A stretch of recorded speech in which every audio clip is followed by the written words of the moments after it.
दोस्तों मैं उम्मीद करता हूं आप सब मस्त होंगे।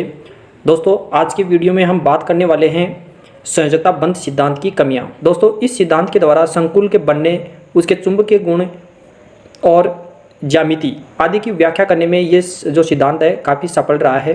फिर भी दोस्तों इस सिद्धांत के अंदर कुछ कमियाँ रह गई थी, उन कमियों के बारे में हम इस वीडियो के अंदर देखेंगे। पहली सीमा यह है, लगभग सभी संक्रमण धातुओं के जो संकुल होते हैं वो विलयन में रंगीन आयन मुक्त करते हैं और पदार्थ का रंग उनकी संरचना पर निर्भर करता है। किसी पदार्थ के अणु या आयन जब दृश्य प्रकाश में से कुछ विकिरण अवशोषित करते हैं तब वे रंगीन दिखते हैं।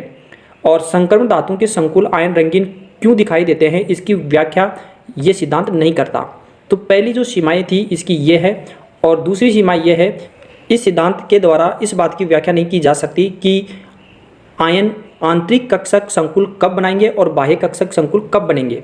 संकुल के चुंबकीय गुणों के आधार पर हमें उसके संकुल निर्माण की प्रक्रिया समझा देते हैं। संकुल के चुंबकीय गुणों के आधार पर हम उनके संकुल निर्माण की प्रक्रिया समझा देते हैं, लेकिन संरचना के आधार पर उनके चुंबकीय गुणों का पूर्व अनुमान इस सिद्धांत के आधार पर नहीं लगाया जा सकता। तो दूसरी सीमा ये थी। तीसरी सीमा ये है, विभिन्न संकुलों के चुंबकीय गुणों की मात्रात्मक व्याख्या भी नहीं की जा सकती कि संकुल जो विभिन्न प्रकार के संकुल हैं उनके चुंबकीय गुणों की जो मात्रा होती है उसकी व्याख्या भी इस सिद्धांत के आधार पर नहीं की जा सकती। चौथी इसकी सीमा यह है कि कुछ संकुलों की ज्यामिति विकृत होती है जिसमें 4 H2O अणु समान दूरी पर होते हैं, शेष 2 जल के अणु अधिक दूरी पर स्थित होते हैं। ऐसा क्यों होता है, इस सिद्धांत के अनुसार हम इसको नहीं समझा सकते। इसके अलावा पांचवी जो इसकी सीमा ये है, कोबाल्ट सेकंड व कॉपर सेकंड के संकुलों की ज्यामिति समझाने के लिए इस सिद्धांत द्वारा यह व्याख्या दी जाती है कि एक अयुग्मित इलेक्ट्रॉन उच्च ऊर्जा स्तर में उत्तेजित होकर जाता है।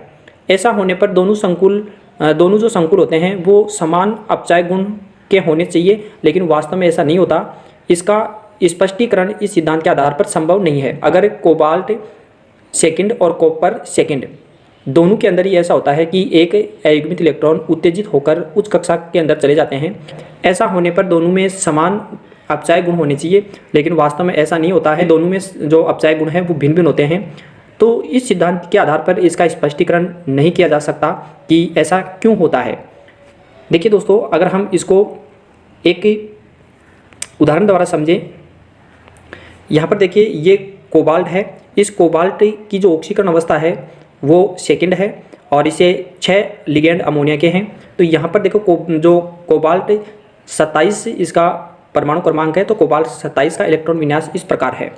और जो 2 इलेक्ट्रॉन त्यागने पर इसकी ऑक्सीकरण अवस्था +2 होती है, तो इसका इलेक्ट्रॉन विन्यास इस प्रकार है कि यहाँ से 4s में से 2 इलेक्ट्रॉन निकल जाते हैं। अब यहाँ पर जो ये इलेक्ट्रॉन है ये युग्मित होकर, यानी कि एक ये इलेक्ट्रॉन तो यहाँ पर आ जाएगा, तो ये तो युग्मित हो जाएगा और जो अयुग्मित इलेक्ट्रॉन है वो अगले कक्षक में मतलब 4d कक्षक में चला जाता है। अब ये जो कक्षक खाली होते हैं, क्योंकि यहाँ पर अमोनिया के 6 अणु हैं जो अपने इलेक्ट्रॉन देकर यहाँ पर उपसहसंयोजी बंध का निर्माण करते हैं, तो यहाँ पर ये खाली हुए कक्षक, तो इसमें जो संकरण हो जाएगा वो D2sp3, क्योंकि D कक्षक के 2 खाली कक्षक हुए हैं और S के 1 है और P के 3 हैं। तो इसमें से भी देखिए एक अयुग्मित इलेक्ट्रॉन है वो निकल के उच्च ऊर्जा स्तर पर यानी 4d कक्षक में चला गया है। इसी प्रकार अगर हम बात करें कॉपर सेकंड की, तो उसमें भी देखिए, इसमें देखिए कॉपर सेकंड का ये संकुल है, इसमें कॉपर 29 नंबर पर है और इसका इलेक्ट्रॉन विन्यास इस प्रकार है। ये 2 इलेक्ट्रॉन जब निकल जाते हैं, इसमें से एक इलेक्ट्रॉन यहाँ से और एक इलेक्ट्रॉन इस कक्षक से निकल के ये Cu+2 यानी +2 ऑक्सीकरण अवस्था दर्शाता है, तो इसका इलेक्ट्रॉन विन्यास ये है। और यहाँ से जो अयुग्मित इलेक्ट्रॉन है ये उत्तेजित होकर उच्च ऊर्जा स्तर यानी कि 4p के अंदर चला जाता है, तो एक इलेक्ट्रॉन यहाँ से भी निकला है। इसमें संकरण का प्रकार देखें तो DsP2 संकरण है। अब यहाँ पर भी देखिए एक इलेक्ट्रॉन उत्तेजित होकर उच्च ऊर्जा स्तर पर जा रहा है और पिछले वाले में भी जो कोबाल्ट का हमने देखा था उसमें भी एक अयुग्मित इलेक्ट्रॉन उत्तेजित होकर उच्च कक्षा में जा रहा है, लेकिन दोनों के अंदर एक ही प्रोसेस हो रही है, फिर भी इसके अपचायिक गुण हैं वो भिन्न भिन्न क्यों हैं, इस बात को इस सिद्धांत के अनुसार नहीं समझा गया। तो ये इसकी एक कमी थी। फिर इसके बाद में देखिए अगला जो 6वां इसका दोष था वो ये है, किसी इलेक्ट्रॉन के उच्च ऊर्जा स्तर पर जाने के लिए पर्याप्त ऊर्जा की आवश्यकता पड़ती है। यानी कि कोई भी जो इलेक्ट्रॉन है वो निम्न कक्षा से उच्च कक्षा में जाता है तो उसको ऊर्जा की आवश्यकता होती है, और ऊर्जा कहाँ से मिलती है, कैसे मिलती है, इस बात को इस सिद्धांत के द्वारा नहीं समझाया गया है। तो देख लीजिए, किसी इलेक्ट्रॉन के उच्च ऊर्जा स्तर पर जाने के लिए पर्याप्त ऊर्जा की आवश्यकता पड़ती है। कोबाल्ट सेकंड और कॉपर सेकंड संकुल बनने में इनको ऊर्जा कैसे मिल जाती है कि इलेक्ट्रॉन 3D से 4D कक्षक में चले जाते हैं। इसके द्वारा यानी कि इस सिद्धांत के द्वारा इसकी व्याख्या नहीं की गई कि ये ऊर्जा कहाँ से प्राप्त होती है, कैसे मिलती है, इस बात को जो VBT है वो नहीं बता सका। तो ये इसकी कमी हो गई। सातवां जो इसका दोष था वो ये है कि किसी संकुल के बनने में हुई ऊर्जा परिवर्तन की मात्रात्मक गणना भी इस सिद्धांत के द्वारा नहीं कर सकते। यानी कोई संकुल बनता है तो उसमें जो ऊर्जा परिवर्तन होता है वो कितना होता है, उसकी मात्रा के बारे में ये सिद्धांत नहीं बता सका। आठवां इसका दोष ये था कि जो निकल +2 है ये आयन है, अमोनिया अणु के साथ चतुष्फल के संकुल बनाता है, जबकि साइनाइड आयनों के साथ इसका संकुल वर्ग समतलीय आकार का होता है। इसका भी स्पष्टीकरण इस सिद्धांत के द्वारा नहीं समझाया गया और पूर्व अनुमान इस सिद्धांत के आधार पर संभव नहीं है। यानी कि निकल +2 है, इसकी ऑक्सीकरण अवस्था एक ही है, लेकिन इसके लिगेंड हैं जो अमोनिया का है, एक साइनाइड का है, दोनों के साथ ये अलग अलग प्रकार की ज्यामिति क्यों देता है, इसके बारे में भी इस सिद्धांत के द्वारा इसकी जानकारी नहीं हुई।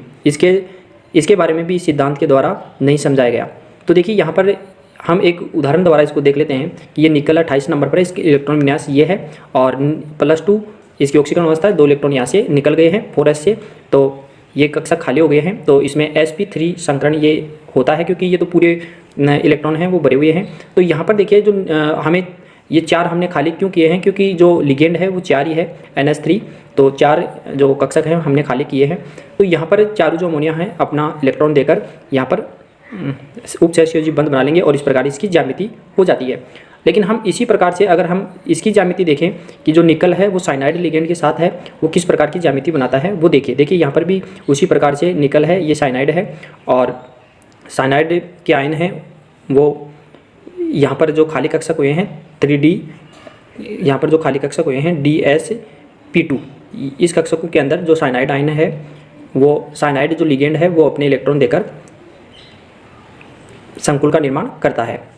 अब देखिए ये साइनाइड आयन है और इस साइनाइड में यहाँ पर जो ज्यामिति बन रही है वो ज्यामिति देख लीजिए, ये वर्ग समतलीय ज्यामिति है और उसमें चतुष्फलकीय ज्यामिति थी। Thank you for watching.